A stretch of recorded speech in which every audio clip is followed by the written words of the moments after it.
America, my name is Osei-Frimpong, and listen, I'm going to be doing some shows about J.D. Vance over the next 4 years. You're just going to have to deal with it. I know I'm supposed to knee-jerk not like the guy because he's a Catholic Republican who's pro-life and all of these other things that we might not like and might not have the greatest imagination with respect to racial justice, and I'm supposed to knee-jerk not like the guy. But, look, I live in a center-right nation. I live in a right state. I'm in Georgia right now, and I live in a center-right nation, and J.D. Vance is the vice president we have, and he's young. There's like a 50% chance that this man's going to be president in our lifetime. So let's just deal with him and understand that he's not the worst one. J.D. Vance is not the worst one. He is an American.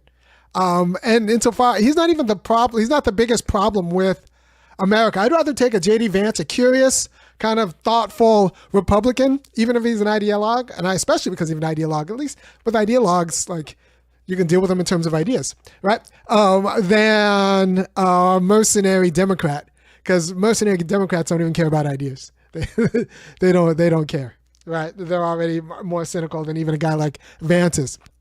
So J.D. Vance said, and he was very clear, he said he wants an America with more babies. He wants an America with more babies. Now, this is not going to be as neat as he said, because he just said more babies. But if we just wanted more babies, we'd be talking about just opening up the border to all the babies in the world. We don't want that. We want an America with American babies. So he wants Americans making American babies. And he doesn't just want any Americans making American babies. Like, the more cynical of you all are going to say that he just wants more white babies. But, he's an interracial marriage himself, happily miscegenated, it looks like myself.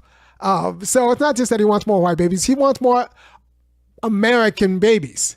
He wants more American babies, which isn't the worst thing to want.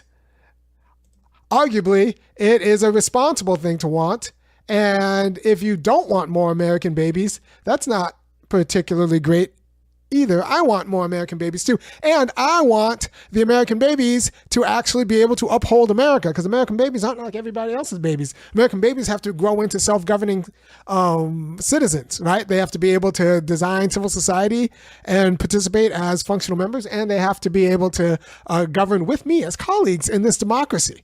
So that's a mandate. So we're not just taking any babies.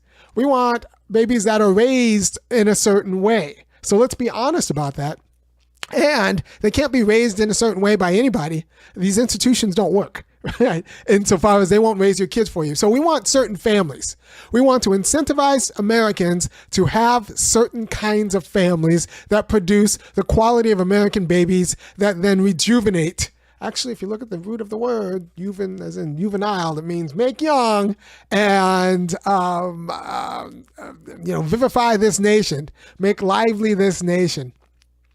And those are the kind of babies we want, which means we need policies which makes having those babies, if we want a free society, more attractive than not having those babies. So let's go to the man's words himself. If I do this right, I think I can do this right. So I'm going to put this here.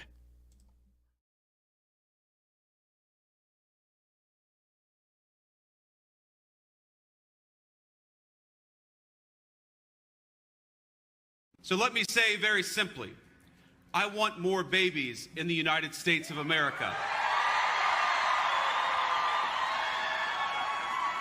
So let me say very simply, I want more babies in the United States.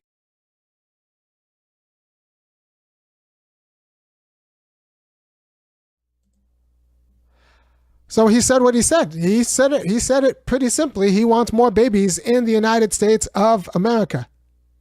And we need to figure out what that means. And I think we can do this by actually incentivizing parents to be the kind of parents we need them to be, which means we need to pay them and make it more attractive to be the kind of parents that we want you to be, rather than just go and making money and taking more vacations to Ibiza, or taking nicer ski vacations, or having, eating out at nicer restaurants all day life. We need to make having babies and raising babies in a certain way more attractive than an alternative, right? We need to make the opportunity cost less inviting of having good babies, right? And raising babies in a certain way. And because we're raising Americans.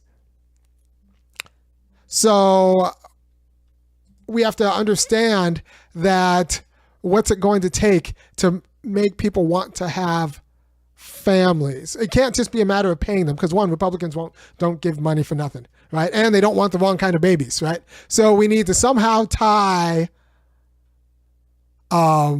getting paid to have kids with getting paid to have the right kind of American kids. And I think I figured out the solution. And the solution is we pay kids for test scores. We pay parents, we pay families for their kids' test scores. That way we acknowledge that kids are products of families and not just abstracted. And you can't like help kids by doing an end around the family. And we acknowledge that raising the quality of babies that we need in America actually takes resources. And in America, and we don't want people to take a pay cut necessarily for raising good Americans, right? Actually, what I want is for people to be able to go to their boss and say, like, look, maybe I don't want that overtime. Maybe I want to spend extra time with my kids.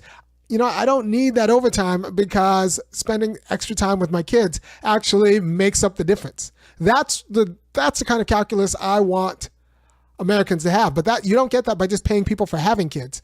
We'll talk about that in a different show because I don't think you should be punished as an American for having poor parents. So in some ways we have to pay families for having kids. But more importantly, I want to pay parents a goodly amount of money for raising their kids well. And I'm just thinking, look, if your kids come in to kindergarten and they can do phonics and counting, simple counting, and do phonics is what basic preschool stuff. They can do that. $20,000, right? You get $20,000. And every year subsequent, they take an end of the year standardized test. And if they can do that level of grade work, not anymore. We're not doing for like distinguished or excellent. No, just proficient. If you can do your grade level work, $10,000 to the family. Because it is the family, I think, is the primary educator, and then the public education systems work as a multiplier for whatever happens in the family. People lie about this, but that's just how it works, man. I got 3 kids. They all do very well because the school system multiplies what happens at home. And if you expect the school to actually teach your kids everything that they need to know without you keeping an eye at home, you are not the quality of parent that America needs right now. I do not think so. You might be good for the GDP because you're out there making money, but you have wasteful kids, or you have kids that just are not the quality of kids I need to govern with. So I think we should pay parents for being good parents. Not just parents in general, but being good parents, and then make clear what that means, right? Doing grade level work, expecting second graders to do second grade work isn't oppressive. It's expecting families to make sure their second graders can do second grade work, and then paying them to get them the resources to make sure that their second graders can do second grade work is perfectly appropriate. Is a perfectly appropriate use of money. Civil society shouldn't have the only monopoly on how you get money in these United States, especially because we want people to do other sorts of things rather than just work a job. We want them to be good family members. And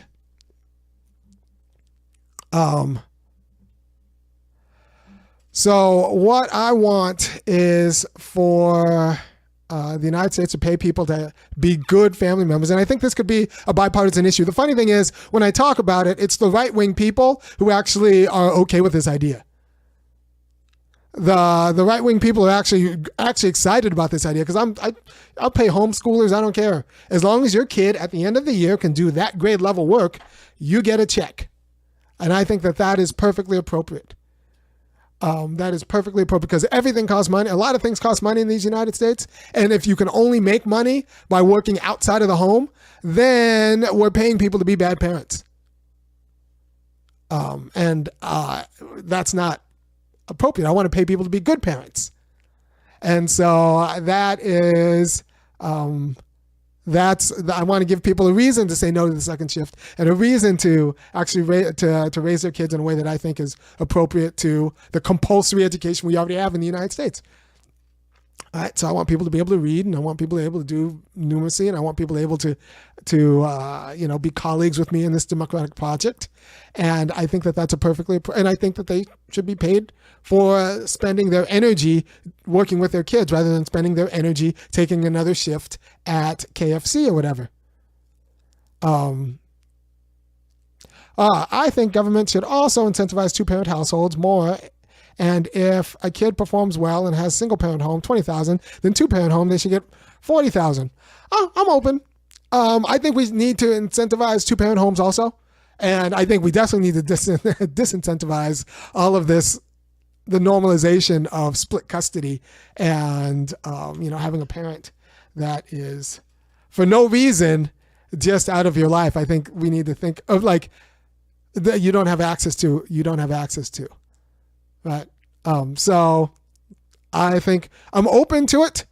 I'm not in love with the idea of tying it to this, but I'm open to it. If that would be something on the block, I would say, yeah, let's do it. Let's give parents an extra bonus if their kid performs and they live in a single household with joint tax filings. So I'd be open to hear the negotiation for that. See, I'm a big mind about this. I'll give a little bit. So we make more babies in a free nation. We can't force people to have kids. Can't turn into Handmaid's Tales or anything like that. In a free nation, we help people have more babies by incentivizing them to have babies. But we don't want them to have babies in general. We want them to have American babies and who can do American kinds of things, which include participating in civil society, which includes raising families themselves when they get older, and which also includes participating in democracy as equals with, the people who watch my YouTube stream. So that's why we have a compulsory education. So I want to pay parents for having the kinds of families that produce the kind of kids that then can reproduce or rejuvenate the United States appropriately. Right? So it's not just money for having kids. It's money for having kids and spending time with them in the right way. In the way that we think as a nation we need you to. And so that I think is going to be the most effective way to make more babies. We need to pay Americans. Because right now, civil society is paying you too much to not have kids. Civil society is paying you too much to not have kids and instead just work an extra shift and then buy a nicer vacations and a nicer car and all that stuff.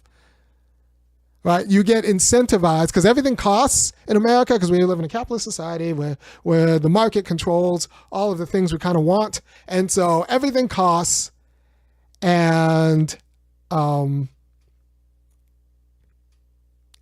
we only pay people for not having kids. So if we want people to have kids, we need to pay them to have kids in a certain way.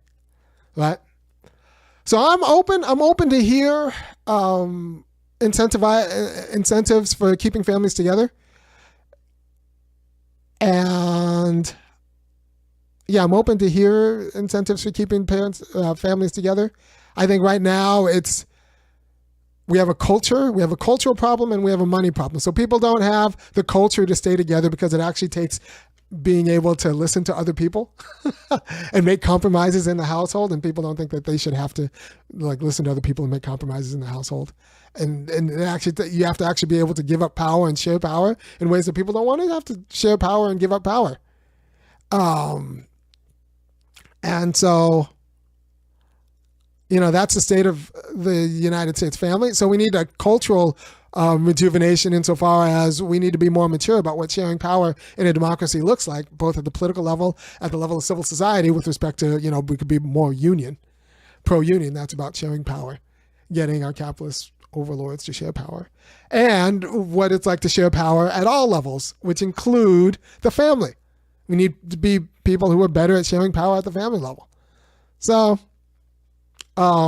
that's more of a cultural responsibility and maturity that we have yet to arrive at. But like I said, that's where we are. All right. So Carl Kosnak says we could lower our standard of living to compete, but nobody will. On the contrary, everyone is in debt trying to keep up with the Joneses. I'm a big fan. I'm not in a lot of debt. Like I paid off student loans about a decade ago, and we got a little bit of mortgage on this house to pay off, but that'll be paid off in a few years. And I didn't grow up with a lot of money, and my wife didn't grow up with a lot of money, so we don't really have fancy tastes. Some of our friends have fancy tastes, and we just don't do things with them that are fancy. And so I'm a huge fan of just living below your means and then spending your time on your kids and not like running up debts. But like I live a quality of lifestyle that I think other people would find, other people of my class, other people of my pedigree would find a day class A, because I'm not particularly fancy.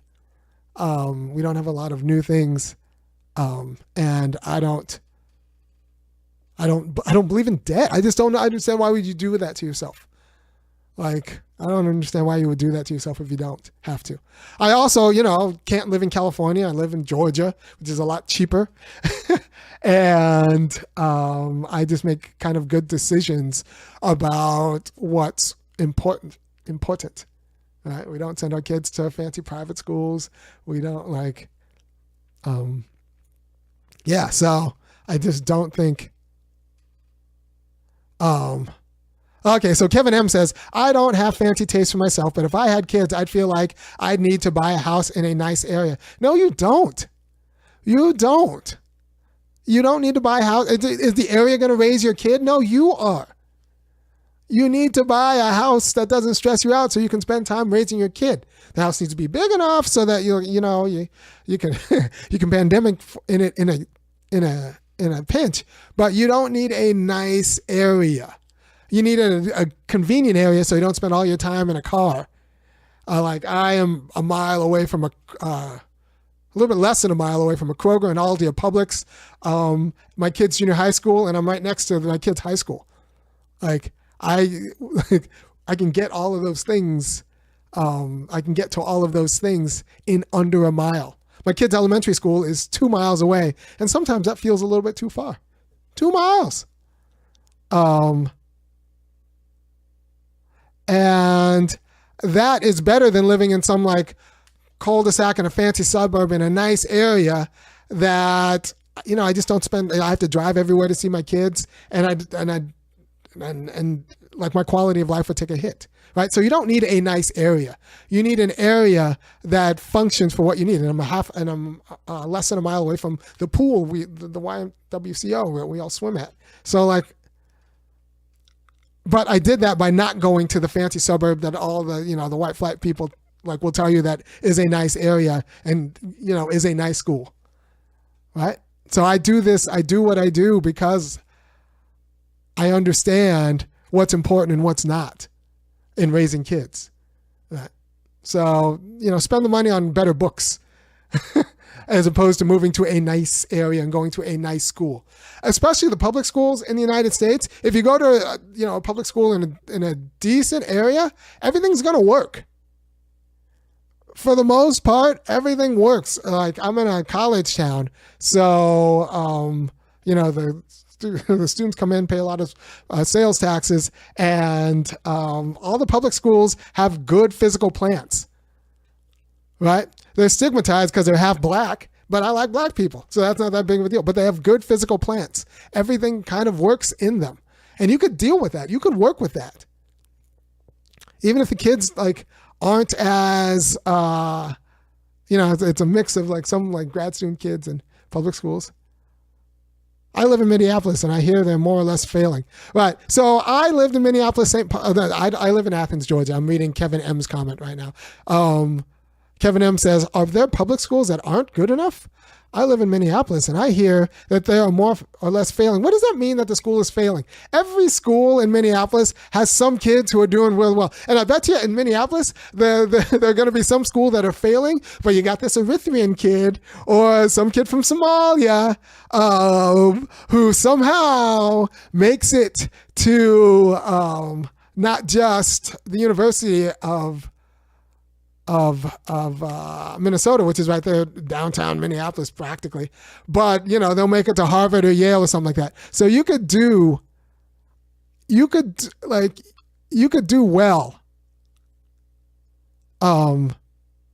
do well. You could do well at a public school in Minneapolis, right smack dab in the middle of Minneapolis. St. Paul Central. You could do very well in a failing school in a city, especially one as put together as well as Minneapolis is. You don't have to go all the way out to Wayzata to raise your kid well. Especially with the city resources of Minneapolis. You can have everything that's actually close. So you're not driving all the way around the world, right? So Kevin M., don't believe the hype. A good family starts at the home. So if you have your home, you could send them to school and you'll be able to fix that school. You'll be it'll be just fine. All right, so Carl Karsnak says, I live in a southern college town too, and they're the secret gym in the United States. Quiet life and plenty of nerds running around too. Yeah, I live in Athens, Georgia. It's a great place to raise kids. It's cheap. Look, the culture is not the high culture I would like if I had a lot of money. Oh, okay. So, it's not the high culture. It's a little bit a lot of basic white people, and a lot of poor black people. And the basic white people don't know that they're basic, and that's a problem because they have money and property. But still, the physical plant's fine. I'm sure Tuscaloosa is the same. You could raise a kid in Knoxville, like Memphis or Louisville. All of these places are actually fine. They'll be hugely stigmatized by the hoity-toity people, but southern college towns, they do it. I'm sure if you're in Kennesaw, that would be a fine place to raise a kid. And it'll be half the professor's kids who don't go into the hype of white flighting and half the poor southern people, and that'll be fine. And Raz Mujahid says, I live in Minneapolis and I can tell you the kids from good families do well at every school. That is my experience just about everywhere there is any sort of money anywhere. And Minneapolis is one of those places where there is any sort of money. The kids from good families do well at any school. Any school that's if you have a good physical plant, the kids from a good family can do well. And that's fine. North Carolina too. Yeah, it's got a dozen cute college towns alone, and a kid from a good family will do well at any of those schools. Any of those schools. Yeah, because communities are made up of networked families. So you just any of these schools are gonna have a few good families. You just kind of stick with them, and they'll have a few good programs. Any of these towns. Any of these real, especially if it's a city, but even if it's a town, if it's got a good physical plant and there's some money around, there's going to be some program that you'll be able to figure out for your kid. The things will work. All right? And so you'll just have to play a little bit of defense against some bad culture.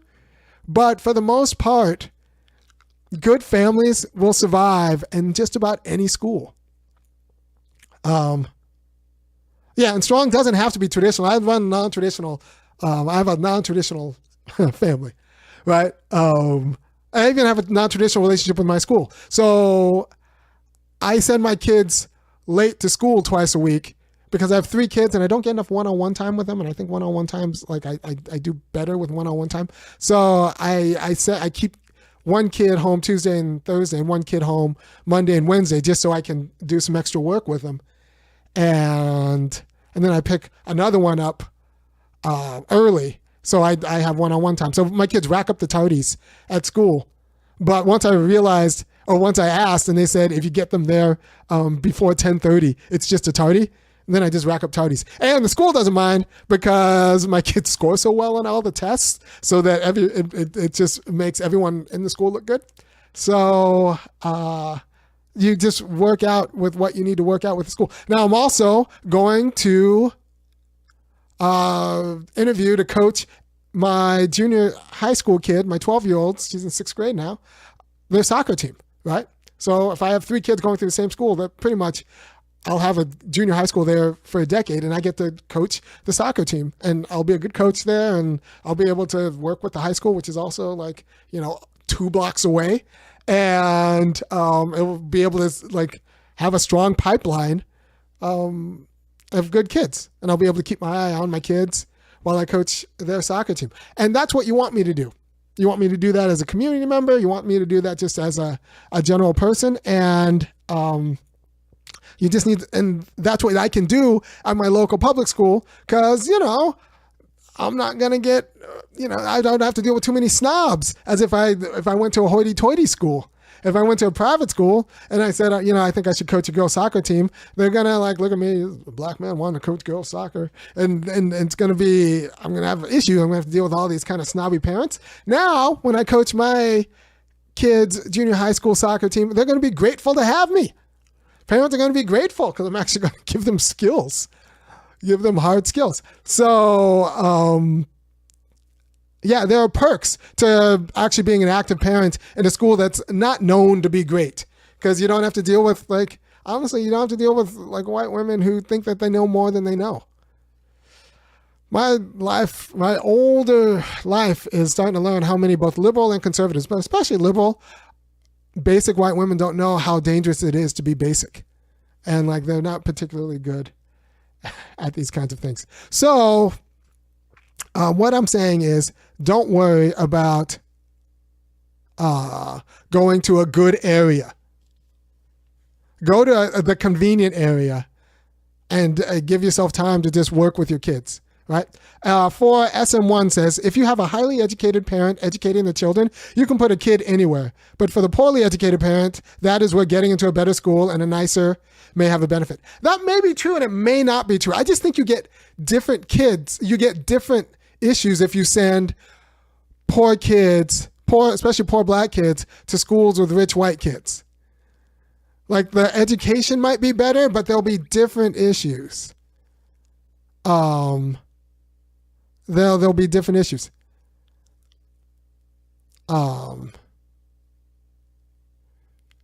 That means living on the average cheap. So that means there'll be different issues. I wouldn't even if the fancy kid that all of the money and all of the people who care about education and all of the jerks send their kids to the fancy academy, the segregation academy that they all send their kids to, I wouldn't do it. Even if it on paper is better, I wouldn't send my kids there, because I don't want my black kids around, white kids who don't know, basic white kids who don't know that they're basic. Now, if that school were predominantly Asian and Indian American, I might think, oh, that's okay. I might do it. But still, I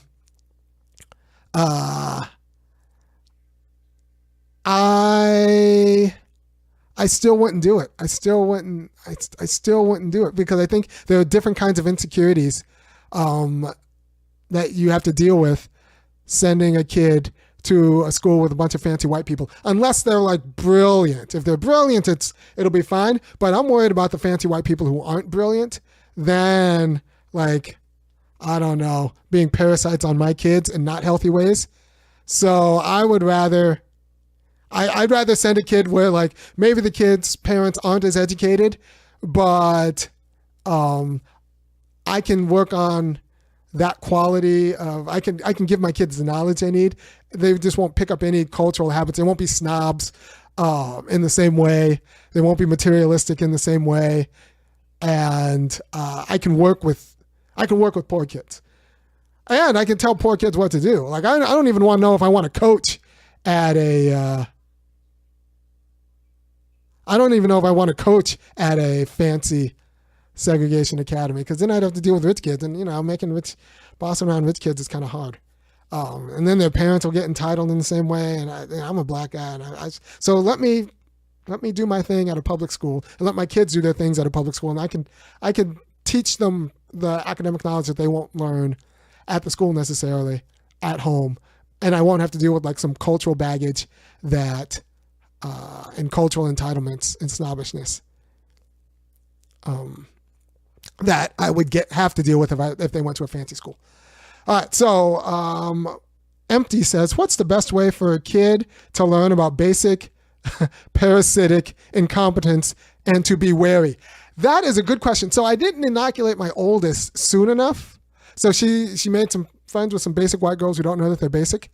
And, it's been like turning the Titanic around with her. But I think she's on the right track now. And it's as she gets older, it gets better, because one of the problems with basic white girls, especially when they're young, nobody tells them that they're basic and everyone kisses their ass because they don't have to actually do anything. I think guys in general are always expected to do things, even if it's like be fast, run faster than everyone else. With girls, they don't expect them to do anything. So basic white girls who don't know that they're basic are just like, they get their butt kissed all over. And they don't actually expect it to actually do hard things until they get into junior high. But if you haven't been preparing your kid to do hard things in elementary school, if they're getting entitled to like quality and easy quality of life and just kind of whining about things that are hard, then they're not going to be able to do things in junior high. And so that's a problem. But the good news is, starting in junior high school, kids start getting judged based on how like competent they are on the things that they could do, not necessarily just the things that they can affect. And that's, so you just have to kind of inoculate them and honestly just keep them busy. Overschedule them. Right up until and just keep them busy and start building skills. I'm going to do a show on Engelman's book on how to raise like a preschool kid. Because it was suggested to me in chat a few shows ago, and so I started reading it. And chapter 2 I think is so good that I'm going to do a whole show on Engelman's book. Let me see if I can. How to Raise a Preschool Kid. It's a good book. I wish I would have. I read his 100 How to Teach Your Kid to Read in 100 Lessons, and you know what? I taught my kid to read in 100 lessons. Like, it was, the system worked. Yeah, Engelman, Siegfried Engelman. So if you want to teach your kids how to read, which I think you should, because you can't expect these schools to do it, Engelman's book, How to Teach Your Kid to Do It in 100 Lessons, the system simply works. But he wrote another book about preschool that chapter 2 was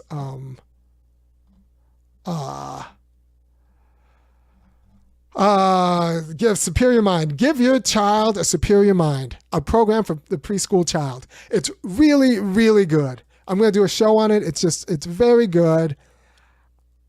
Give it to all of your, nieces and nephews or siblings who are having kids and they don't really know what to do with them. And just tell them to read chapter 2. If they just read chapter 2, that would be good enough, because it'll dispel a lot of nonsense that leads into unfortunate parenting. And I think he's simply right. I'll do a show on it, but the idea is that high investment when they're very young is hugely important. High intellectual investment in giving them an active childhood that's like no screens, none of that nonsense. An active childhood just makes them smarter. They'll be able to solve problems better, and it needs to be like a serious, guided, direct voyage. Don't just let them kind of figure it out on their own or follow their passion. That's nonsense. And he just goes through why, and he says, look, if you want your child to have a superior mind, which you do, this is what you should do. And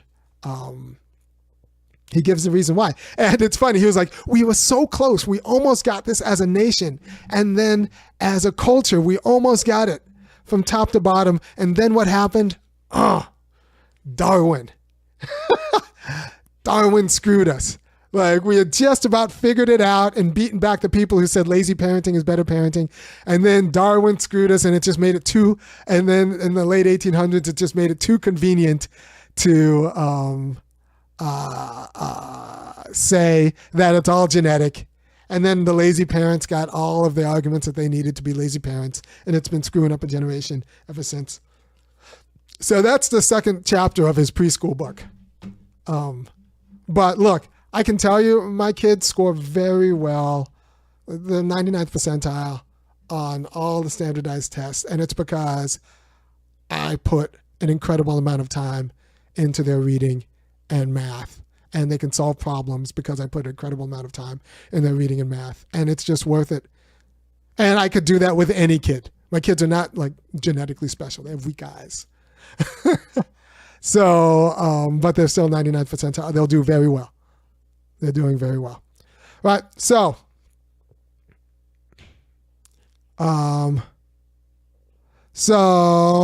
Chase, Michael Marcel says, chase Republican school districts with all your might. Proximity to wealth means safety and security in the United States.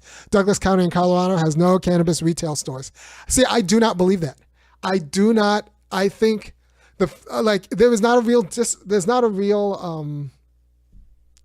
real distinction in physical plant between Republican schools and districts and Democratic school districts necessarily. And I think you'll have to deal with different sorts of cultural problems in a Republican school district that might not be great. And for me to deal with, I can deal with the academics. As long as my kid doesn't, because teachers will treat your kid very well in a Democratic school district if you're a black kid and you care about academics. The students will pretty much stay out of your way in a way that I worry about these white kids. And I went to high school in a white high school in a suburb in California, and that was not great. Now things worked there, but it was confusing on a lot of different levels and a lot of other levels. And the teachers were not particularly nice to me and all that stuff. So I do not think that chasing Republican school districts just because they're safer is better. I don't think that's good. They might have your kid worshiping the wrong thing. They might have your kid worshiping the fine thing. Find a school with a decent physical plant, and you could do the rest with it. I think at every school, someone will get neglected or overlooked. Can you supplement the education if a kid gets neglected or overlooked? I can at the school they're at. If your kids in bad schools, the way that good kids get overlooked, you can deal with.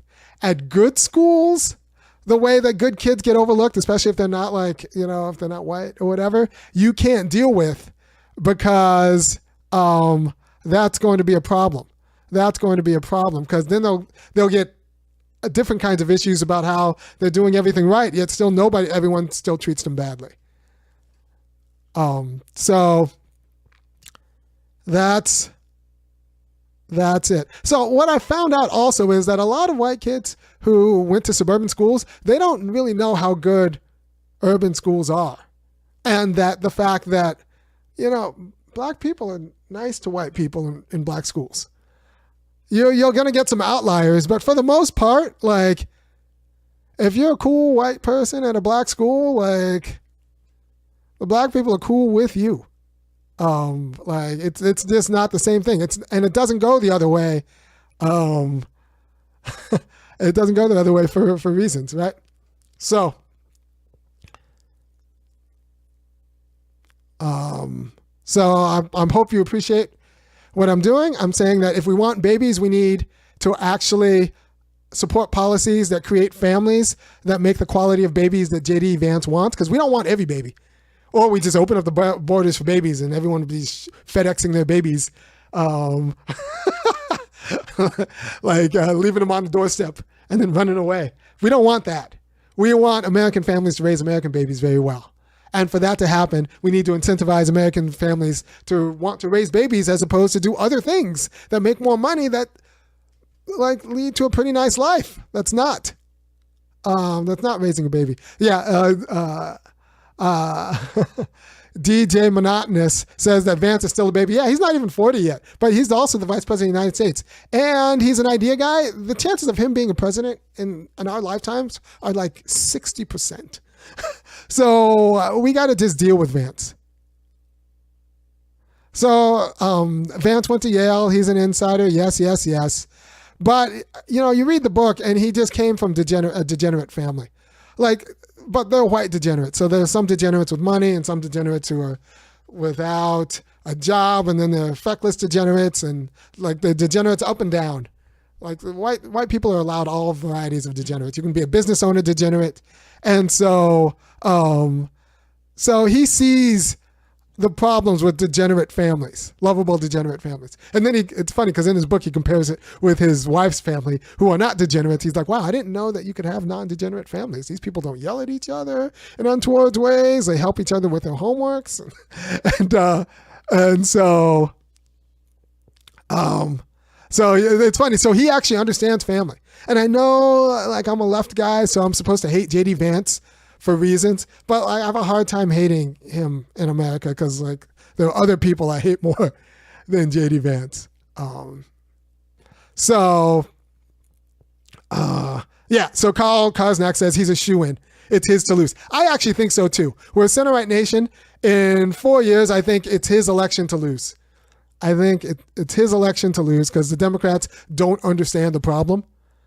And if the Democrats actually understood the problem, that'd be a great thing, which they should listen to me.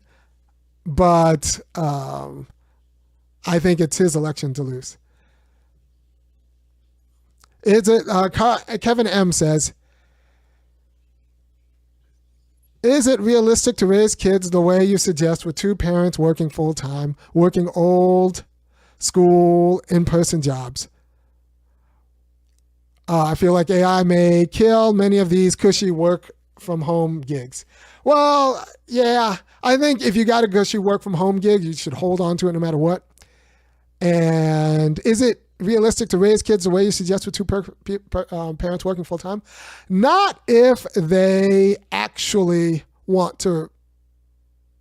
Not if they're not willing to. Not if both parents are serious about work. If both parents are chasing a job and chasing money, I just think they'll end up paying other people to raise their kids. And that's just not the kind of parenting I think. I think that's a trap. Because you'll chase money and then send your kids to the nicest school and the nicest whatever. And then you'll end up with kids that have problems that you couldn't anticipate because you spent all of your time and energy and attention into chasing money. And then now you have kids that are not great. Right? So you need at least one parent. And I'm not exactly sure it should be the mom. A lot of people just assume that moms are better at parents. I've done other shows on this. I am not one of those people who think that in these United States, with this open economy and this kind of cutthroat world, moms are the best parents. I need the argument for that. And the argument can't be, well, the kid likes it more. Well, the kid doesn't like eating ice cream. So I'm one of those people who thinks that the real cheat code might be a dad, a dad who gets the job, or a mom who was a former athlete, a mom who lived a tomboy life and understands the world in a way that that has a toughness and a discipline and a no nonsense attitude, and isn't a traditional American woman. All right, so that's how. Yeah, that's how. I don't know if you need the parent to stay at home. One should be flexible in their schedule at least one, preferably both actually, but at least one should be flexible in their schedule. I don't know if they need to stay home, but they should be flexible. They should not take the job that seriously. At least one, preferably you have two parents who in this time don't take the job that seriously, but make all your money before and then take the demotions once your kid turns 2. 4SM1 says a tiger parent, mom or dad, is needed in this dog-eat-dog country. I think so. I think you need a LeVar Ball. I think that the difference between, and I did my show on this before, the difference between LeVar Ball and LeBron James is LeBron let Savannah raise the kids, and LeVar did it himself, and his kids are, fulfill their dream as NBA players, right? So, Carl Karsnak says, as they get older, you don't need to be home so much, of course. I don't know if that's of course, but by high school, kids are usually fine and on their own. True. I think from like 4 to 14, those 10 years should just be so intense for the kids. Those years should just be so intense for the kids that that then in high school they should overcommit themselves and kind of have good habits of themselves. But still, I think you're involved the whole time. Like I think you're involved the whole time. Now I'm not a huge fan of homeschooling because I don't think everyone has the disposition for it, and I don't think it's necessary, and not everyone has the specialization. So I don't believe in homeschooling. I'm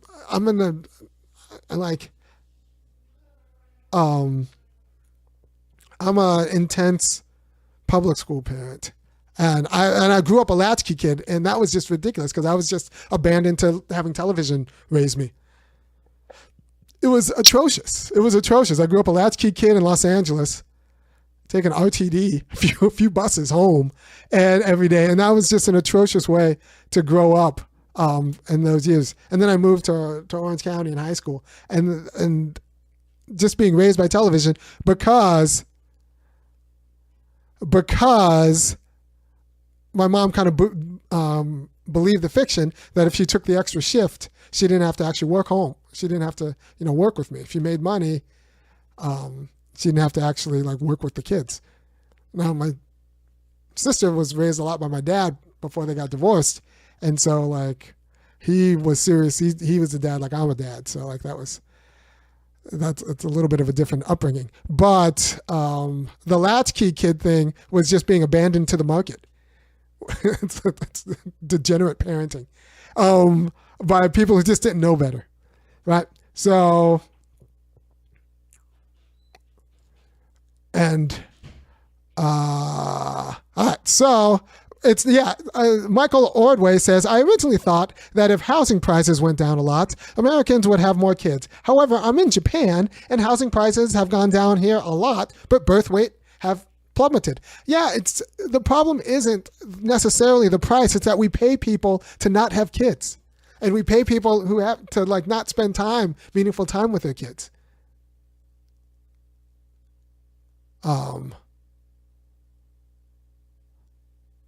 Yeah, and we pay people to not spend meaningful time with their kids, and I think we should pay people to spend meaningful time with their kids. And the way you do that, like I said, is with these standardized tests. Every year, your kid pass a grade level, just proficient, just at their grade. They don't have to be above their grade, but they pass their grade level test. You give them a good chunk of change. You give them 10 grand. And it's not going to cause inflation because we're only talking about people with kids, and that money gets circled back into the ecosystem. And we're paying them to raise their kids better. So all the positive externality of having kids who are good around will mean a lot, right? So that's just a good way of doing it. So why are you so on about American kids? Because I'm in America. I think this is a nation. Did DJ Monotonous. If people come here and have kids, yeah. So this idea that you just pay people to have kids isn't necessarily the right work. You need to pay people and make it easier and incentivize people to do the work of good parenting. And that's different from paying people to have kids. But good parenting is good work. So we need to pay people to do it. In the same way that, and it's not necessarily, not immediately for profit, in the same way that our schools and our USPS is not immediately for profit, but yet we pay postal workers and we pay teachers to do it. We need Um, we need to do that, right? So Michael Ordway talks about the professor from Harvard. Yeah, the guy's name is Roland Fryer. It's funny because we're about the same age, and yeah, so Fryer paid kids, and the results are positive. He paid kids a little bit of money, and so the kids, paid a little bit more attention in school. I don't think that's the way, because that still is an end around family. I want to pay families a lot of money. And rather than pay kids a little bit of money. And I want to pay families enough that, like, if they have kids and, like, spend enough time with kids, then, like, they don't have to worry about a down payment for a house. And that sounds great to me, because, like, if you do that right, you should be able to buy a little house. Right? You have 4 kids, all of them pass their grade level test, and your kindergartner, like, comes into kindergarten with their phonics. You get a $50,000 a year. You get $50,000 that first year, and $40,000 subsequent years, windfall every year, and that money's going to go to good things.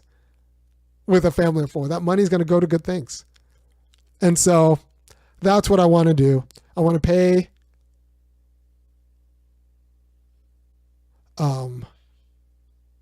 I want to pay kids. So Carl Kosnak kind of understands about housing. It's ridiculous. So the house I grew up in Los Angeles, Baldwin Hills, 4206 Don Arianes Drive. I'll say that again. 4206 Don Arianes Drive. My mom and dad paid $44,000 for that house. In Los Angeles, Baldwin Hills, in 1974. I was born in 77. They paid $44,000 for the house. Now that house is worth like $1.4 million. Right? So, job prospects for black people, and, like, money hasn't gone up that much. Not that much that, like, you can just buy, and it's a small, I think it's like a 1,500 square foot house in LA. Used to be black LA, just regular working class black LA. My mom was a nurse. So it used to just be regular working class. But now, who can afford $1.4 million for a house, for a 1,500 square foot house in, like, a forgettable neighborhood in LA? I think that's ridiculous. And that's Don Arianes. You can look it up on Zillow, 4206 Don Arianes. The spelling's a little bit weird. It's Arealles. There's an N in there. Don Arianes. Honest. Don Arian. 4206. Yeah, Don, Arellanes. 4206. That's the house I grew up in. 1,500 square foot. Bought it for $44,000 in 74. But now it's $1.4 million. And that's just ridiculous. And I don't, that would just stress me out. That would, like, paying taxes on that every year. I bought the house I'm living in, 3,000 square foot, 10 years ago, not quite 10 years ago, for $175,000 in Athens, Georgia. My life is, like, much different. I got a much bigger house, and I'm about to pay it off because we did a 15-year mortgage, and it's going to be like I don't have to worry about things. So, this is a problem with Democratic-run states in general. So urban schools treat kids great in the 85th percentile. That's true. They do. And I would rather, if I have my kid, I would much rather have my kid in the local public school that's, like I said, within a mile from me, than have to drive 7 miles to send them to, like, a private school that full of rich kids. And sure, the test scores might be better, but I'll have to deal with some other attitudes when they come home. That's not particularly great.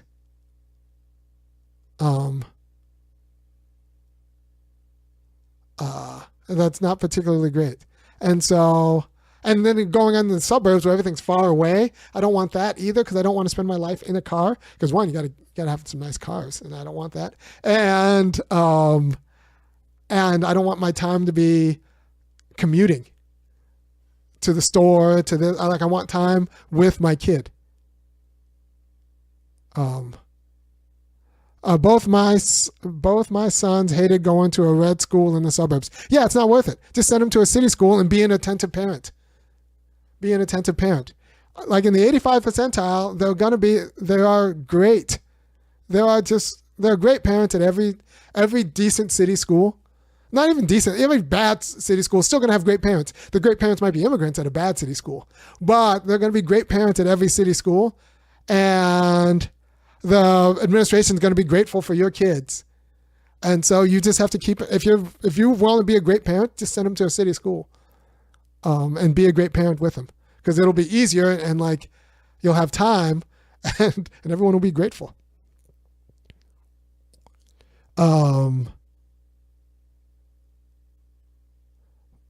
Yeah, all right. So Carl Kosnak says, once you have a paid-for house, life gets way cheaper and easier. You have a rising asset and financial freedom to breathe a bit. Feels so good too. I believe it. Now, my mortgage is not huge. Like I said, we only paid $175 for the house 10 years ago. But like it's going to be paid off in 4 years. And just the idea of like, I think it's just great. I think it's just, so yeah, Southern college towns are the way to go if you're people like me. Or stigmatized neighborhoods in mid-sized city. Live in a stigmatized neighborhood. That's great. Stigmatized neighborhood is going to have a decent tax base because it's still a mid-sized city, so the physical plant of the schools might be fine. Also, you can game and get a place next to a grocery store and all of that, and you can get more house for the money. So you live in a stigmatized neighborhood in a mid-sized city, or a small college town, southern college town, where the college provides the cultural infrastructure. You do fine. Low cost of living. Yeah, unless you think you're going to be an earner, but earning takes money away from your kids. Unless you think you're going to be a big earner, keep your cost of living down and just do what I'm saying. Termocat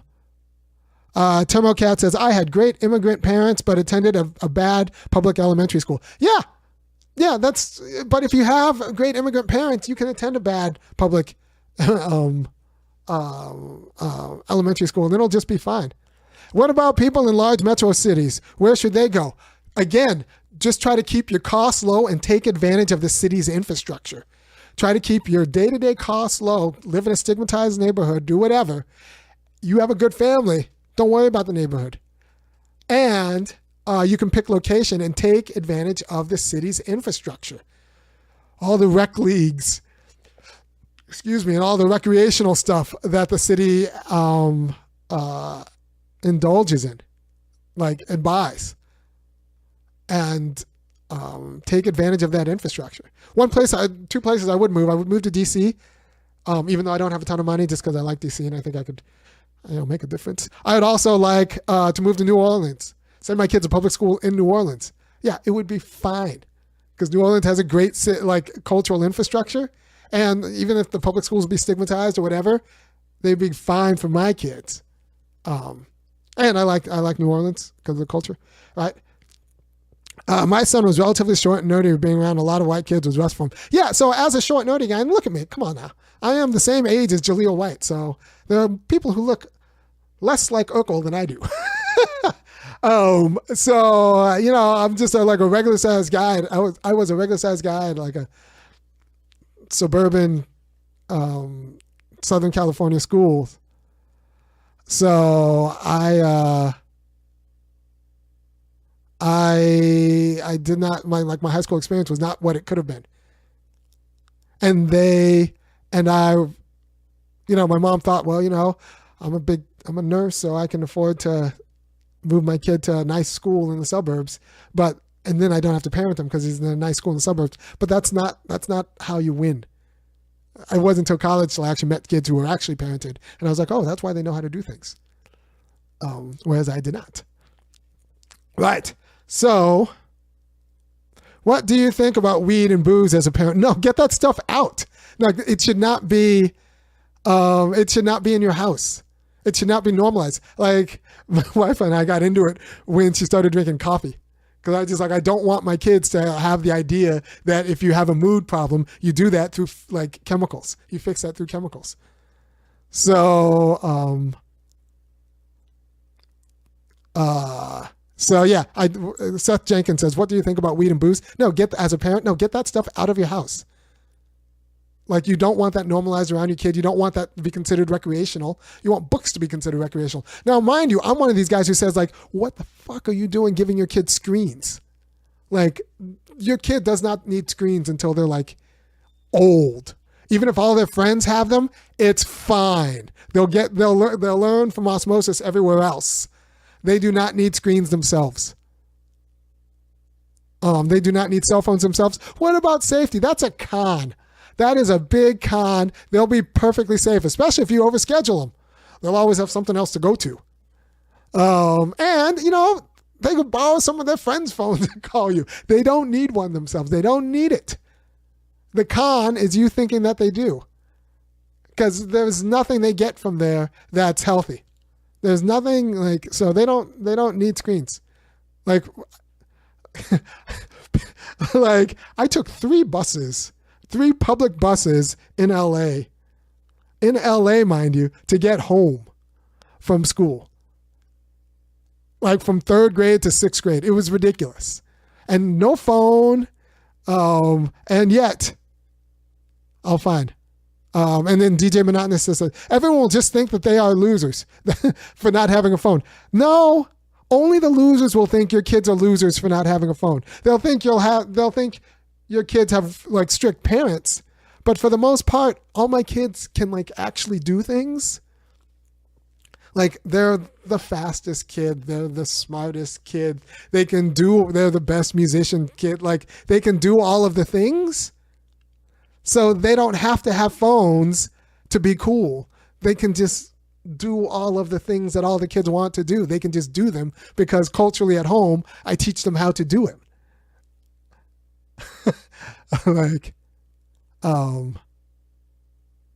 So everyone will think they're losing. No, elementary schools, kids don't care if you can build a house. My kid's science project, we were working on it this weekend. It's pretty dope. It'll win the science fair. And that's just, you don't know kids. I have 3 kids. And my kids are like winning. I think I know kids. Yeah, too many creeps can get into your kid's life via the phone. They don't need to worry about that stuff. Exactly. And there's just nothing good on the phone. Yeah, but other kids will end up sharing their phones with them. That's true, but insofar as they're overscheduled and active things, like when a kid's swimming, like running, like my kids are doing, like the time in which they just don't have enough time to really get into bad things on someone else's phone. They just don't have the time because they're too busy going to their next activity.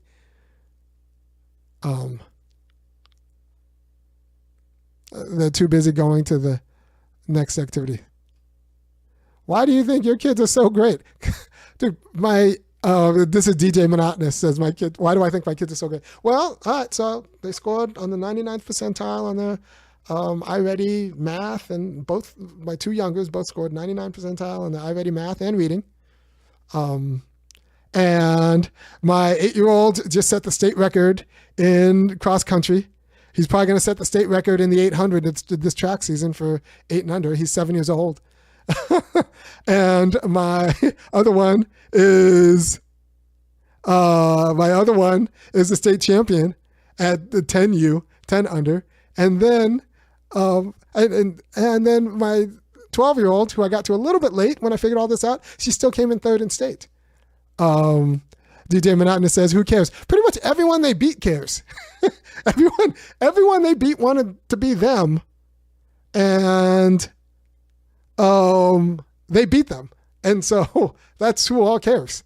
And so I just want more kids to be excellent. They are kids. Yeah, and my kids are winners. And I want more kids to be winners in different ways. And I think they're winners because I'm good at being a parent.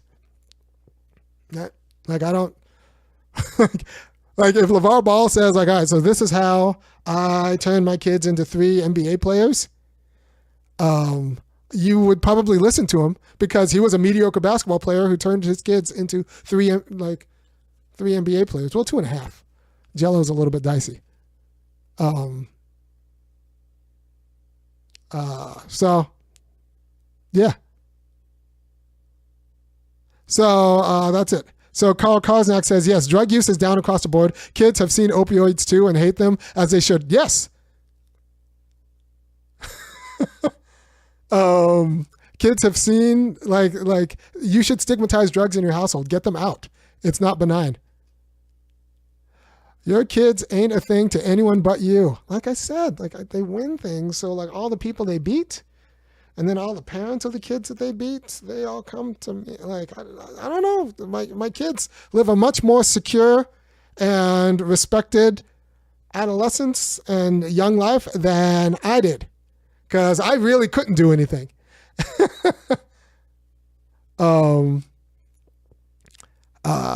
And I really couldn't do anything. So I was always an also-ran in all the things because I didn't have a parent who worked with me. I worked with my kids. My kids are not also-rans. They're actually the stars of all the things. So I think that's better. So Carl Kosnak says, kids do what you do, not what you say. That's true. That's true. It's also one of the things that I do, why I do so many of the things with my kids, right? They need to run. So I run with my kids. I swim with my kids. I play soccer with my kids. I run all the music lessons. Like I do everything with the kids because you can't just tell them to do it and then expect it getting done. They need to see you do it. And now, I don't know. I think I'm pretty much, like, there are some distances where my kids are faster than I am.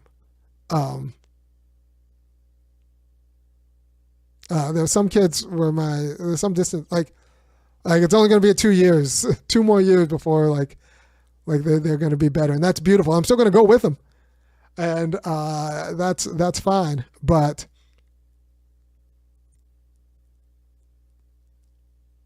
yeah. And that's, yeah. If you let your kids cook veggies, they'll eat them. If you run with them, they'll want to beat you. I think that's perfectly appropriate.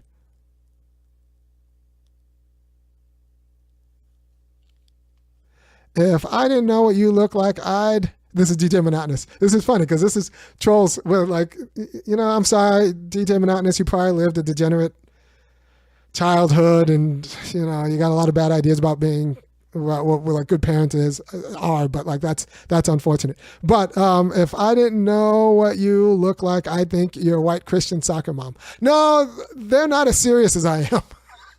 The white Christian soccer, these are like I said, basic white women who think that they're good parents because they're basic white women aren't the best parents. Aren't the best parents. Are there Asian kids in your area? Any truth in Tiger narrative about Asian parents? They're just serious about the job. Like American parents aren't particularly serious about parenting in a way that they don't understand that the kid is a family project and a family product. Right? There's some things, it's tied to some aspects of our cultural lineage. I mean, Jews get this, and in some ways Mormons get this. But for the most part, Americans are not particularly good parents because of liberalism. And they don't understand that like parenting is the family job and the education is the family job. American parents think if they can just make more money and send their kids to the better institutions, the institutions will do the work of raising their kids. I think like the Asian parents know that like, yeah, you make money and you send your kids to the best institutions, but like it starts at home. like institutions are multipliers and like the drive has to start at homes. They know that you like the work of parenting is like the work, and the moms and the dads know that. So you'll get like better mom, like, so it's a little bit different. Any other book suggesting for teaching kids things you don't know, like playing an instrument or learning a foreign language? Yeah, The Well-Trained Mind. The Well-Trained Mind is a pretty good. I think it's good. It's a good open book to kind of get you a base on, like, if you weren't raised particularly well, on how to actually be a good parent. It's called The Well-Trained Mind. Right? And then there is, like, Engelman's book on preschool. Is chapter 2 of that should just be required reading for anyone who wants to be a better parent. Give your child a superior mind, a program for the preschool child. It just goes at so much nonsense that we take for granted, but is neither attested nor useful, helpful. It just goes right at it and dispels a lot of this. By Siegfried Engelmann, Give Your Child a Superior Mind, a program for the preschool child. You should just at least read chapter 2.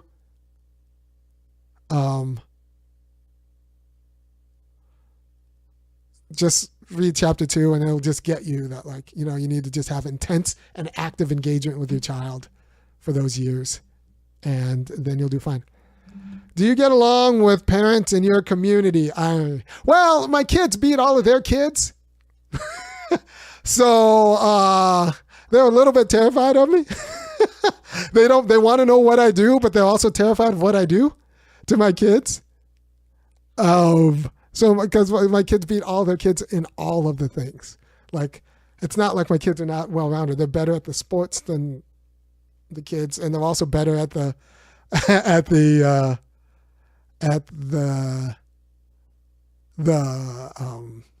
they're better at the sports than my kids. I mean, my kids are better at the sports, and they're also better at academics. So the white parents, the white moms are a little bit terrified and intrigued, but also terrified. And I also make them feel bad about their kids. And I don't have a problem making them feel. The black parents are great. The black parents I get along with, but my kids just beat all the white kids. And so, like, their moms feel some sort of way about that. And I'm like, they're better at, like, the sports and the academics than their kids.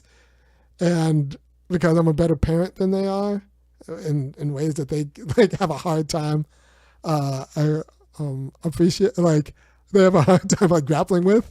And then my kids are cool also.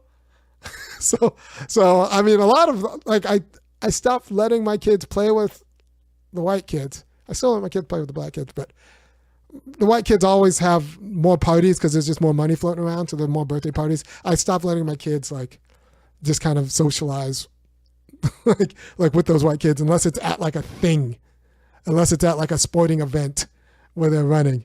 But I think it's hilarious. My parent circle are full of Nigerians. Yeah, Nigerians would get it. Nigerians would get it. And yeah, so I've coached rec league soccer. All of the parents that I've coached their kids, they all love me. They all think I'm dope, because when I'm your coach in rec league soccer, your kid will actually learn fundamentals of the game. Will actually learn something. It's not just, oh, let's just scrimmage. No, we, like, actually, I teach your kids how to play soccer and how to think about soccer and how to think about the drills at home. And, like, I actually deliver content. And since so many white people are so bad at delivering content, the parents are refreshed because at the end of a season,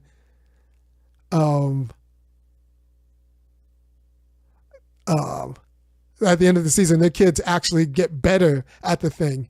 When, like, the kids signed up because the parents wanted them to have fun, but then they actually, like, get better at learning content, right? So Shin Billy was about to ask if you were worried about them internalizing racism towards white people. And then I laughed. Yeah, I told my kids very young that a lot of white people are sick in the head, and they got a disease, and you have to watch, because that disease is a problem. Right, so I told it's a social disease, a social contagion. So it's like another virus, but it's a kind of mind virus. that they think it's okay to be a little bit lazy and to treat black people like crap. I had to deal with this in preschool because my kids went to an integrated daycare system, and one of the parents were told her kid not to play with the black kids at the daycare, and then my kid was friends with a kid who was white and was also friends with a kid who was not allowed to play with black kids. So that was just confusing because when my friend would play with the middle friend, the other white friend would go away, but the other white friend was white and had money, so she would have all the nicest stuff. So like it was just very confusing for my kid. And then so I just told my kid that white people are sick, which I think is true. They're sick in the head. And it's not congenital insofar as it's in their genes, but they're taught bad things by their dicey parents and dicey family, and they're paid to be taught bad things by their dicey parents. And that will end up with them having screwed up ideas about what color and race means. So yeah. Practically all prodigies are hothoused, including John Stuart Mill. Some later rebel. Yeah, I agreed. I agree. Yeah, and this is what Sid Engelman talks about in his book, especially that chapter 2. He talks about Mill. He talks about all of them. He was like, we were so close to actually just making this a truism that parent investment and this quality of parent engagement is the way we should go, right up until until Darwin. Darwin gave too much ammunition to lazy parents who then just relied on genetics. And that kind of screwed us. Shim Billy says, I dated a white girl for 6 years with a single mom. And yeah, all of our observations have been accurate. Yeah, look, white liberals are the worst, especially white liberal women are the worst parents in the United States. They're the worst parents in the United States. They have no idea what it takes to actually raise a winner. And they have no idea like how rough the world's going to get for even them. And they're just either about to raise a mercenary or someone who's going to try to attract a man to solve all their real problems. So, yeah, like white liberal women are the worst parents in the United States. I do not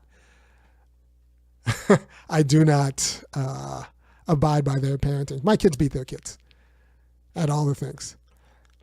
Especially, and as it gets older, it doesn't get better for them. Yeah. So I come from Eastern European Jewish parents, and all the lessons they taught me growing up are what IME says about parenting. Yeah.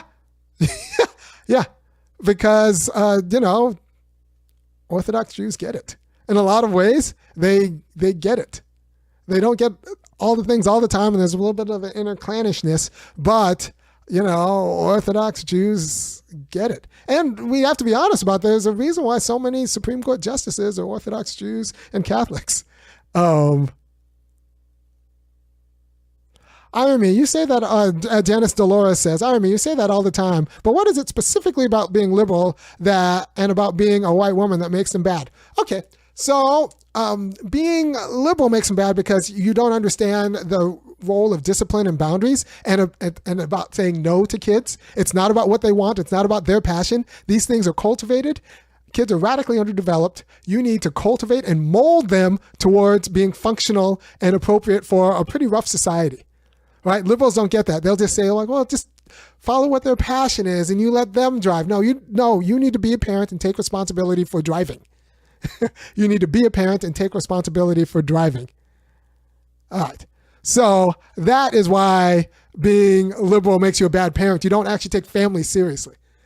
You don't actually take the particular work of family seriously. You're under this illusion that some sort of institution will do what only a family will do. The best institutional result I got was the daycare we sent our kids to did a very good job of potty training our kids. I pretty much didn't have to potty train my kids, but pretty much everything else that meaningful that matters is they learn at home and then gets multiplied through the institutions. Liberals don't get that. They think institutions do the work and that you should just let the kid kind of follow what they want.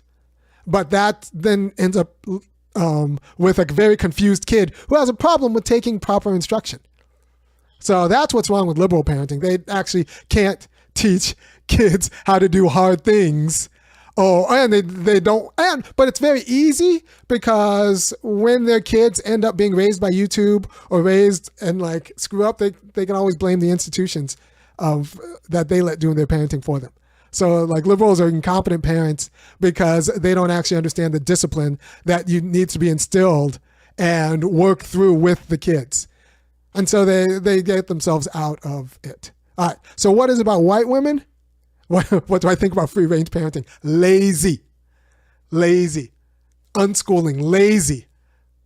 That's just lazy stuff that liberal white women tell themselves works because they don't want to actually do work. The work of parenting. They don't want to work outside in the civil society. They also don't want to do the work of parenting. And so they end up with kids who then have all sorts of other issues and that they're going to need money to fix. All right. So now what is it about being a white woman that makes them bad parents? Well, being a white woman is a very cushy job, but that people haven't told you is a cushy job. And you've gotten a lot of things in the United States and a lot of protection that you haven't earned, but you don't know that you haven't earned it. So you're very confused. And then you have a quality of entitlement that makes you think that the child should take care of you. And so everything else in the United States is kind of organized to be nice to white women, except their own children who don't really care to be nice to them because they're white women. And so it makes the white women like bad parents, especially the liberal ones. They don't know. So that's why they're especially bad parents, except they're feminist enough in the United States to not want to be told what to do, but still conventional enough in the United States to think that they know how to be a good parent through instinct, through nature. And so they're just incompetent at raising people, future adults, for a world that is in no way natural.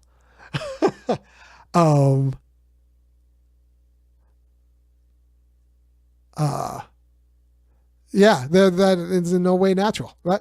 So that is why white liberal women are the worst parents in the United States, right? Other women, other places, they're better parents because they don't have the same kind of entitlements. But like white liberal parents don't want to actually parent, and white liberal women don't want a kid that won't accommodate them. And kids, turns out they're actually more selfish and self-absorbed than parents. So you actually need to attend to something and not to something that doesn't accommodate you. And that's something that like white women can't do very well. It's just not in their culture because they're used to the world accommodating them, but not telling them that it's accommodating them. And the kid won't accommodate you at all. So,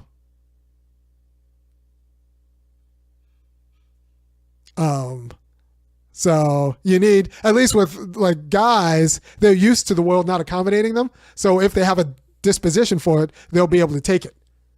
Women, like a lot of white women, they don't know what to do when the world is not accommodating to them. And women in other cultures just like have a harder life, just like understand the work that goes into it. And so they look in the United States and they see like what's pretty obvious to everyone else, that you need to actually like discipline and raise your kids if you want them to win. And then they discipline and raise their kids because they want their kids to win. White women will just say like, oh, well, my kid's got ADD and is on the spectrum and that's why he needs a therapist and all these drugs. No, you're just a shitty parent. You zigged when you should have zagged from 3 to 10, and now your kid's got all these entitlements and you don't know how to deal with it. So you're just going to give them a bunch of drugs and hope the therapist fixes them because you couldn't parent. Didn't think you had to. You were too busy, expecting the kid to coddle you. So, that's why white women are, though, liberal white women especially, are the worst parents in the United States. I was in Ghana and amazed at how much work it took for the ladies to make dinner. Yeah, everything's... this is Jijin talking. Have any of your kids experienced depression? They're so young. And plus, I set them up for success. I mean, it's funny. Like I said, My oldest one was the most confused, but I set them up for so much success, and they're so competent that since they're so competent, and because I've set them up for so much success, they don't have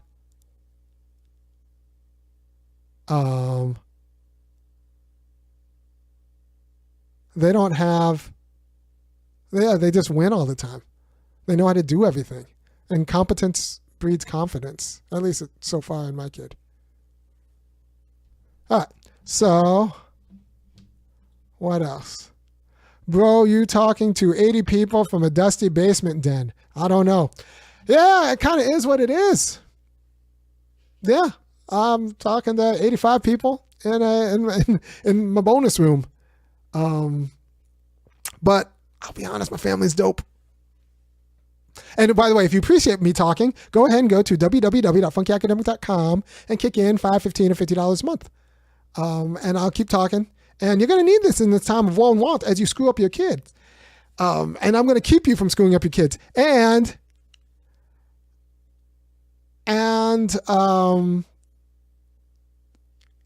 yeah, I'm going to keep you from screwing up your kids. And nobody else is going to do that because they're going to try to kiss your butt. kiss your butt. And by the way, you should watch this video with your significant other. You should talk about all the ways I'm right and I'm wrong, but you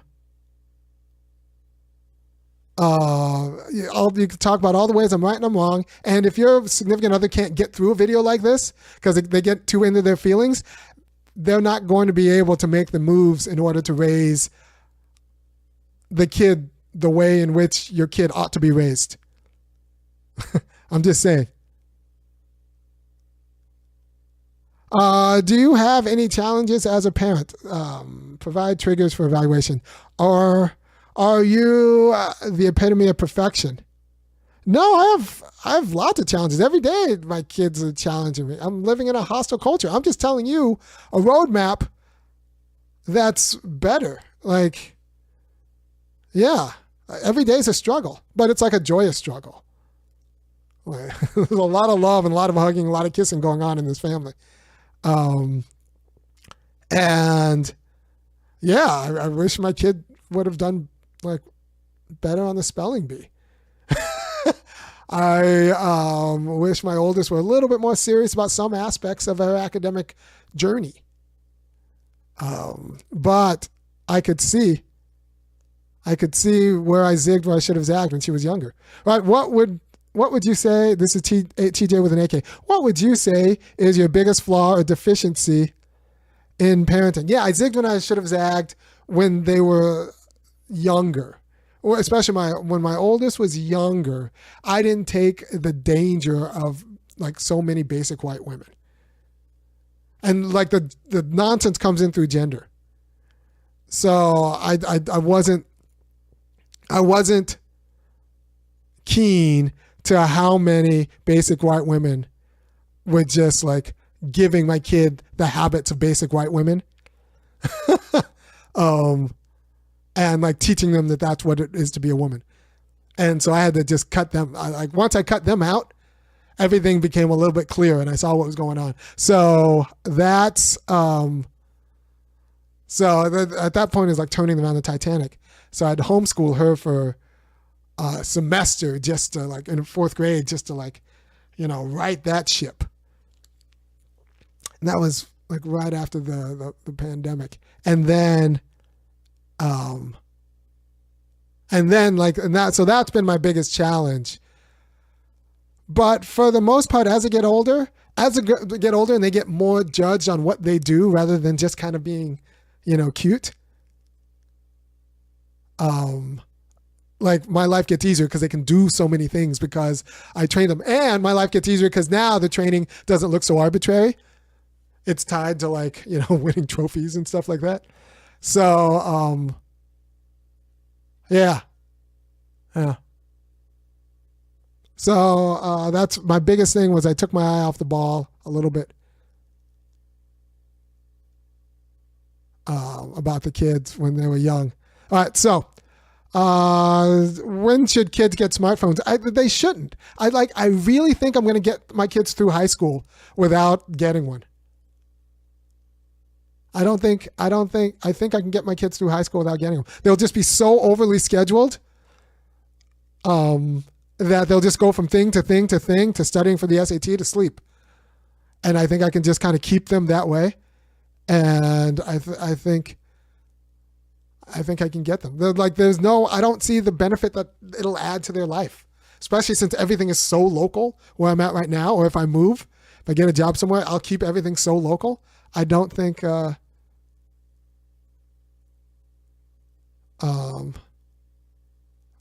don't think, yeah.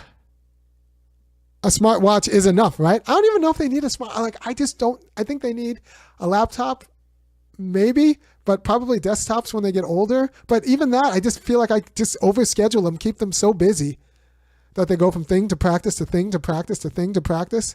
And then they graduate and go off to like a great school, and then they'll get a phone then. And it might even be a dumb phone then. I just don't know. It's enough for them to be able to do two-factor. But I just don't see the positive in it. Yeah. That's like you asking me, when do you think is the right age for them to start drinking? And I'm like, well, I'm a teetotaler, so maybe never. Right? They know that there is great power in being seen as attractive to the world. All right, yeah, so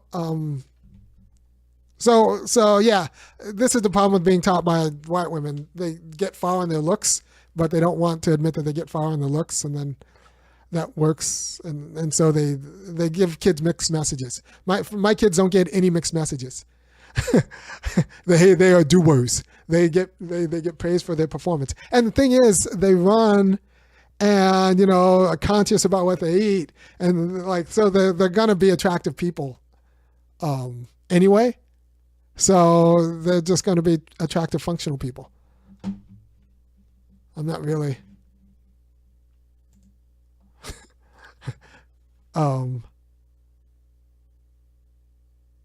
yeah.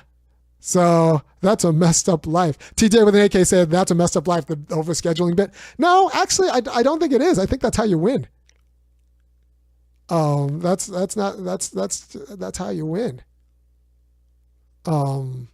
I just think that's how you win. All right.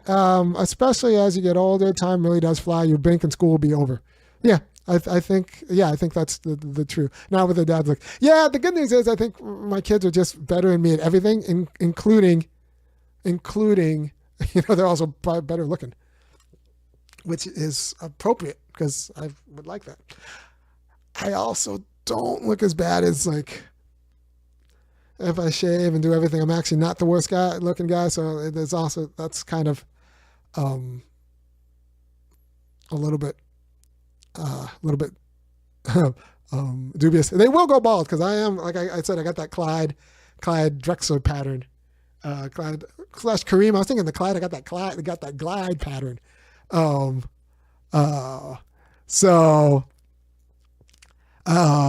Why law professors? I said before that I want my kids to have their default position to be law professors, and I think that's an appropriate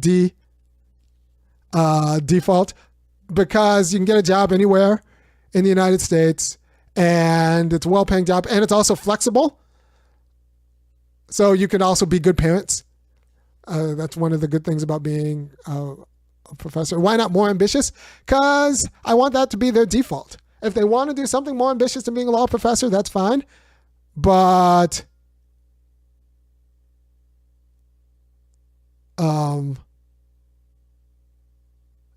yeah, I think the default as being a law professor is a fine default. And they'll be around like good people, and I just think that's all just great. I think it's an interesting work. Will you let your son get GTA 6? Of course not. No. And the good news is about these video games, if they don't start playing young, they'll be so bad at it because like it's hard that they won't get into it later. And so I'll just stay winning. Just stay winning. Just stay winning. Because right now I can't do, like I grew up on the Nintendo. I can't do like the controllers now, and I think that's great. So That's just great. Shim Bill says, so much of being attractive now is just not being fat. Yeah, that's true. That's why I'm not worried about my kids like dating or anything. They won't be fat. What about porn? What is? I don't understand. How would my kids get that? No, they won't have screens. All right. Amen. I found music rather than video games, so I never got good and never cared. One of the best choices ever. Yeah, so that's the thing. If the video game controllers, I realize, are so complex now that if you don't start young, you'll just be bad at it. And if you're bad at it, it won't be fun. And you'll have like other things that you're good at that you'll have more fun in doing, and that'll be better. So my kids now read books.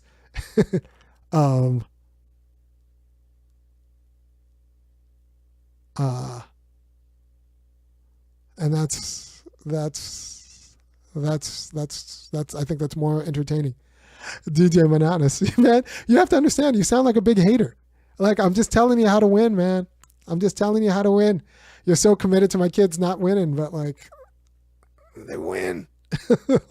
And I just want that for other kids, right? All right, so what bonds do your kids have with other kids besides competition? Well, they're on, they have teams, and the teams they have, they're on teams, and so their kids have the kids on the soccer team, the kids on the orchestra, and the kids. It's always through an activity. Because look, when kids don't have an activity that bonds them, and they're just left hanging out with each other, nothing good comes out of that. I did that hanging out a lot of times. Like when kids don't have an activity, a structured activity that bonds them.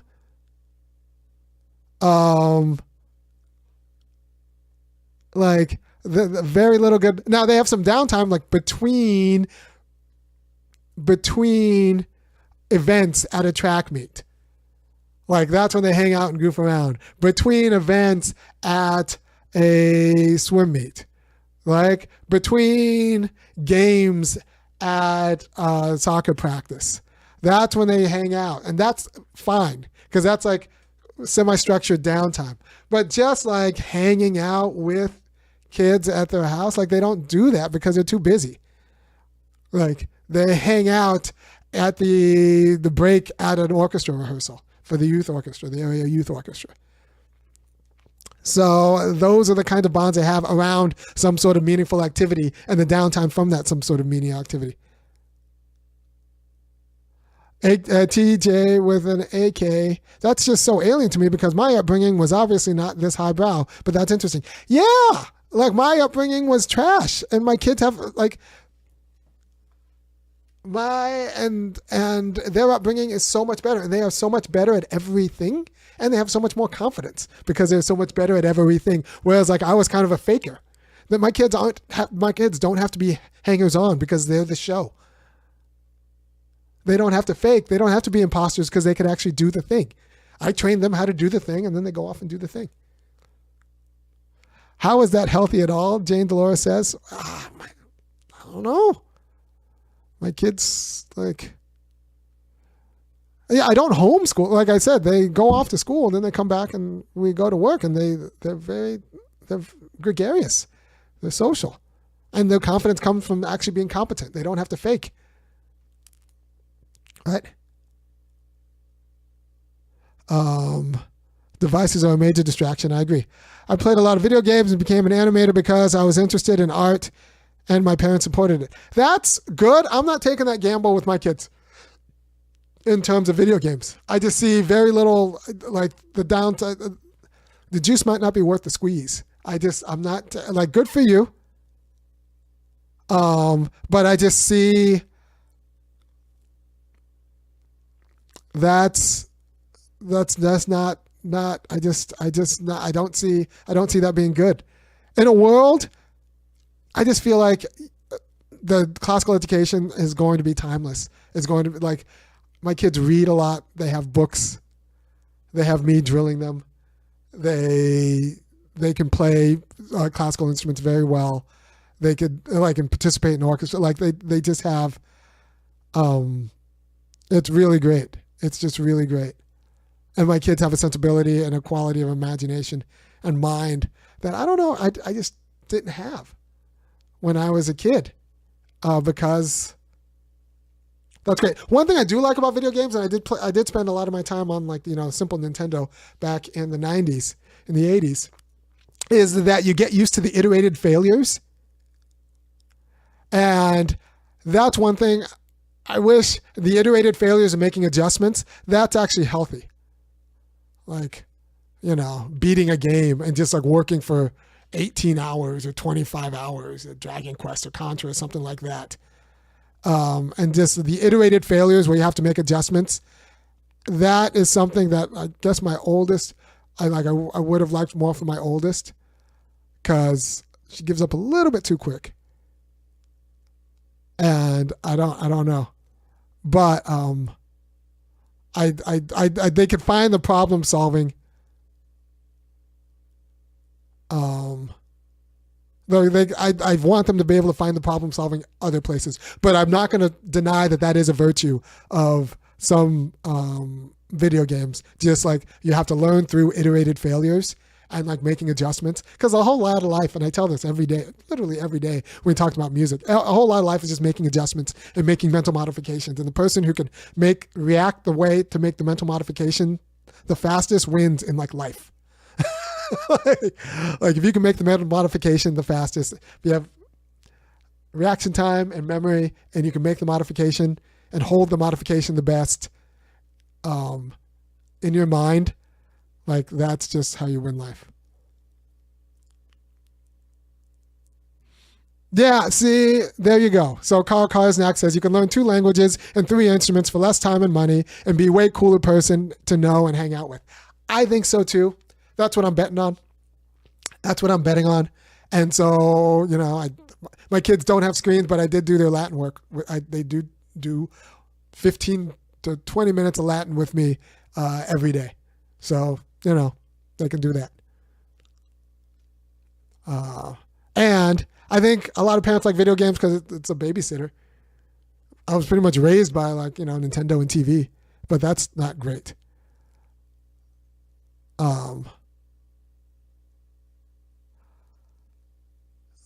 So DJ Monotonous says, no, that's what we call a loser in high school. Yes and no.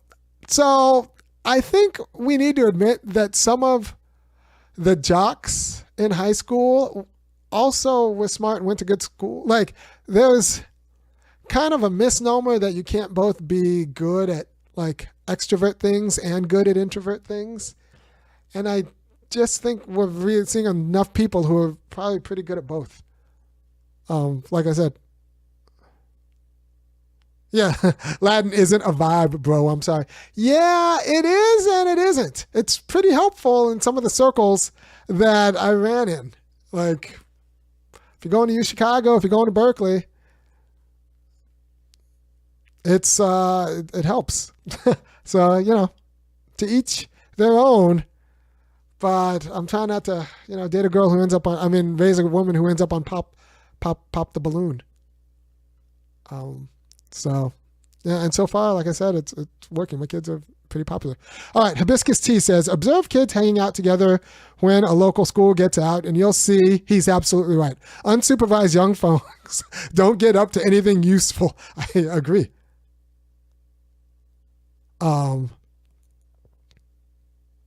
So law is, Emergent Hub says, law is intellectually and financially more limiting than STEM fields, as well as some other non-geographic humanities subjects. All right, so the thing is, law is what I can get my head around, and they're limited by what I can get my head around. I was thinking, they could be like an optometrist or something like that, but I'm not really in love with medical school vibe and just the kind of questions you deal with as a medical professional. But I like, but law school, I can get excited. Why not engineering? Cause I can't get them from where they are to like a comfortable engineering gig that's fulfilling and work from home. I know those jobs exist. I just don't trust my ability to chart that path. You can do You can do a lot of things right as a black engineer and still like not do it right. You know, I just don't. Law school is something I know I can get my kids. Law professor is something I know I can get my kids to do in a way that I can't guarantee them an engineering job. If I were an engineer, or if I had more confidence in about the way engineering treats black people, I would have geared them towards that. But I know some black engineers who it didn't work out with, didn't work out for. So I just don't know. Jay says, "Hey Army, did you put any emphasis on STEM for your children?" Yeah, a decent amount of emphasis. As you know, I don't put them in front of screens. My friend was telling me, and I trust your advice. She's pretty smart. I should teach him some sort of computer language, even if it's Fortran or Scheme or something like that. And I was thinking about that maybe this summer, but I want them to know in general how things work. So I'm more of like a philosophy of science guy. We talk about our electrons matter and things like that. And we build things. We do a lot of like little kit building, but those are very physical and tactile. So they know how to use tools. Even my 7-year-old and my 9, they all know how to use a drill. And we build little models from like these little STEM kits. But that's just because I want them to like physically know how things work. Not because I think that STEM life is necessarily going to be for them, because I don't know how, I don't know the gatekeeping structures of the STEM economy, and I don't trust it, but I do know how to get from like 7 to law school professor. Yeah. And yeah, so that's where I am. So thank you for your time. Is there anything good going on in chat? What are modern cultural influences on your kids? Taylor Swift, UFC, anything? Yeah, none of that. Right. So they get more junk from school than I got from school. Like I don't remember watching movies or anything in school unless there was like a sub and someone wheeled something in. But they don't. So they get like the Disney movies from school, and they get Taylor Swift from their friends, but we don't listen to that stuff we don't listen to pop culture at home. We don't do it. I'm teaching them the cha-cha, but we have a few songs on rotation, so I teach them the cha-cha. So it's like Gloria by Laura Branigan, Blame It on the Boogie by Michael Jackson, Celebration by Kool and the Gang, and Magic by Olivia Newton-John. And that's just because they have like nice, steady cha-cha beats. So I teach them the cha-cha because I want them to be able to dance. And like, yeah, it's pretty cool. Now they're starting to be able to dance with each other. And yeah, my kids are awesome. All right, so your kids need to go to a cookout. They do go they do go, and then we go home. Black engineer over here, love the channel. Yeah, like there are black people in engineering. I just don't trust it. Like my wife was an engineer, maybe I would chart a path that way, but I just see too much of it not being for us. In a way that I don't think I can muscle around. So if you can get, I'd like them to get a nice cushy work from home job. Nice cushy work from home job. And you can get a nice cushy engineering work from home job. But I don't know if I can promise them to get from here to there. And law school professor is it's a good thing. And you'll still be able to raise your kids. And you can get out of that. In a pinch. And, become a television writer. I'm incredibly against work from home. Yeah, I like work from home. I think it's great for families, especially if you take home seriously. I think you need enough space to do it. But I really want to convince you to get them to focus on engineering, even if they end up in a different industry. Yeah, I just don't trust it. I don't trust it. I don't trust it for black kids. Not enough accountability. Like I just don't trust it. I mean, like if it works, I would need to see a pathway. I would need to see the pathway that couldn't get screwed up, and won't take up too much, like put them through too much nonsense. And I see the pathway for the default law professor. I don't see the pathway for a default engineer. Although there are so many more engineers than law professors, it's just not the path I see. All right, so TJ with an AK says anti-screen but pro work from home. Yeah, because like you'll learn how to do the consumer devices. You'll learn how to do Zoom through the ether. You don't have to learn it when you're 4. Learn the hard things when you're 5 and 6 and 7. You'll be able to pick up the consumer stuff later on. Do I believe the Mozart effect is real? I'm not really sure what the Mozart effect is. Is that classical music makes you better at math? I mean, it's hard. So paying attention to hard things that are abstract will make you better at like thinking about hard things in an abstract manner.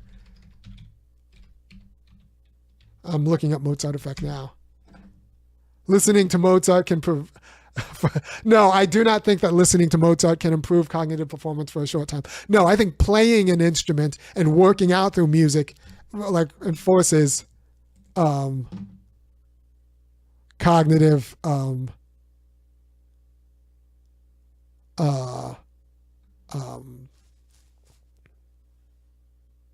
cognitive development, but yeah. So someone says all the wealthiest people have engineering backgrounds. Yeah, but I don't know if I need my kids to be one of the wealthiest people. I don't know if I need that. They can be,